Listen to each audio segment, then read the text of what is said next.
What is this closed glass cylinder filled with a clear liquid, around 20 centimeters long and 4 centimeters wide, found at the bottom of a lake near a residential area built in the 1930s in Stockholm? This lake was a transport route between what is now the Baltic Sea and Lake Mälaren during the Viking Age. But due to land rise, this small lake is a dead end now, so no ferries go here. It was overgrown with algae on the outside. Nothing grows on the inside, so the liquid is not water. No markings. It is straight, and the bubble is too big to come from a spirit level. What is this thing? It's a 19th century Victorian glass fire grenade or extinguisher, made of heat-resistant glass, typically borosilicate, that can withstand high temperatures. Inside the glass is a small amount of water, carbolic acid, chalk, and sulfur. Later designs after 1900 used carbon tetrachloride as the contents. When the grenade is thrown into a fire, the water turns to steam and expands, causing the glass to break and release the water. The water then extinguishes the fire.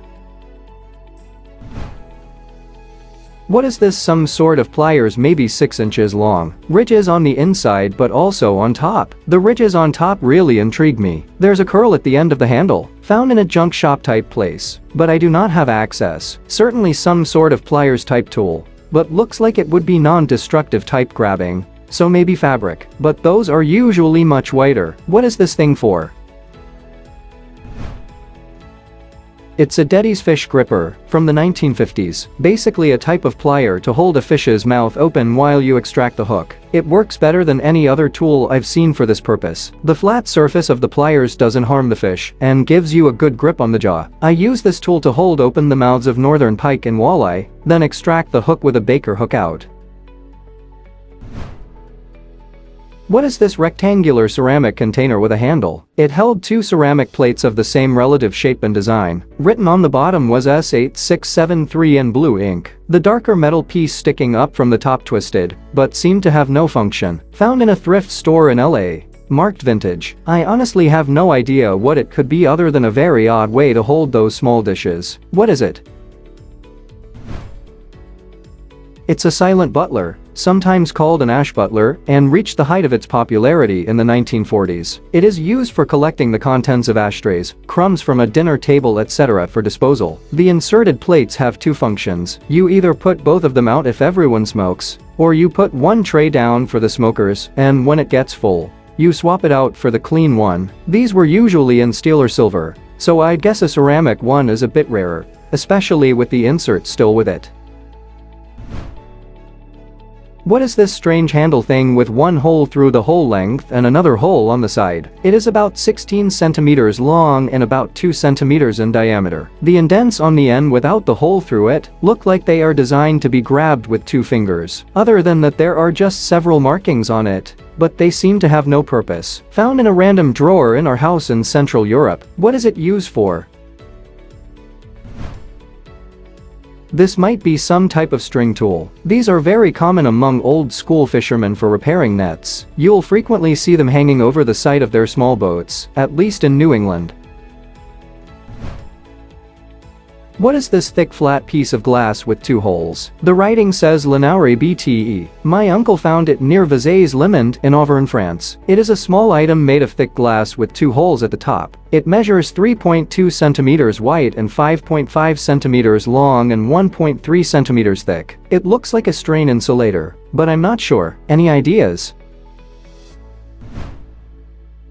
I don't think it says Linaurie. I think it says Elnaurie, and on the back it looks like it says Paris. It must be a glass pulley for the curtain pull system, circa 1881. The 3rd hole is used to fix the object, and the 2 aligned holes are provided to let a cord pass through to adjust tension and height.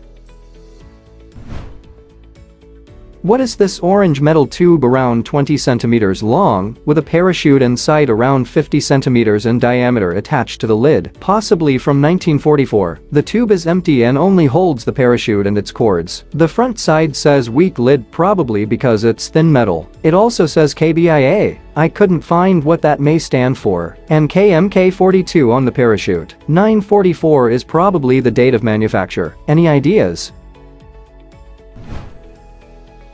It's a breakaway parachute for a KB-1A flying bomb defensive wire used in Operation Crossbow. Operation Crossbow deployed balloons with hanging wires to foul V-1 and V-2 rockets launched at Great Britain by Germany during World War II. The hanging wires were designed to be held tight while the balloon was waiting, but would break away from the ground to keep tension on the end of the line after it broke away. They put little parachutes at the breakaway points. These parachutes remained packed until the line broke away from the ground and then deployed, needing to survive deployment and produce useful drag on the line with flying bombs, traveling at hundreds of miles per hour.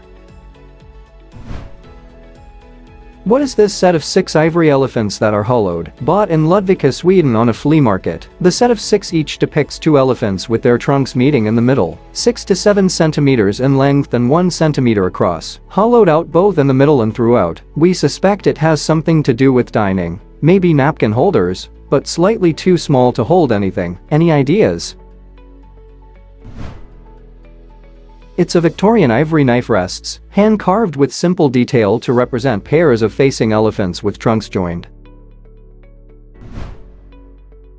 What is this thing I saw at an antique store? It's a wooden box with old electrical components and a long glass tube, almost like a wand. The tag says, "Your guess is as good as mine." I have no clue what this is. It was fairly heavy. It was about 16 inches long and 8 inches wide. It has a brass-colored label on the side, but it looks scratched off or worn away. It is a violet ray device, an old electrical quack medical tool, originally invented by Nikola Tesla, quickly found use during the 1920s as the violet wand. They produced 50,000 volts of brilliant plasma that warmed your skin on contact. Due to both their exotic and warming nature, they were marketed as medical healing devices. But how these work, and what is inside of them, is just as amazing as their claims. What is this tall metal structure thing seen on the side of Highway 99 a little north of Bakersfield, California? Taller than a one-story house, similar to a barn's height maybe. 3 long metal-looking structures in parallel lines. I thought it was either some sort of farming equipment or part of an oil refinery, but couldn't find anything about it online. Any ideas? It's the Kimberlina Solar Thermal Energy Plant. Each solar boiler has a group of 13 narrow flat mirrors that individually track and focus the sun's heat onto overhead pipes carrying water. The water boils directly into steam. The steam can then spin a turbine to generate electricity. What are these gas bottles mounted on the side of a public road in a city block with only churches and houses nearby? They look like welding gas bottles, but I can't imagine why they are permanently mounted on the road. There are no restaurants nor mechanics nor gas stations, nor anything other than old houses and churches and a bank nearby. It's an old city, so these might be legacy infrastructure, but it's a permanent mount. What the heck are these? It's likely nitrogen, used to pressurize telecom lines to keep moisture out during repairs, or to pressurize a segment while a leak is isolated. But if you ask my dad, the telephone repairman, he'll tell you that's where they store the dial tone.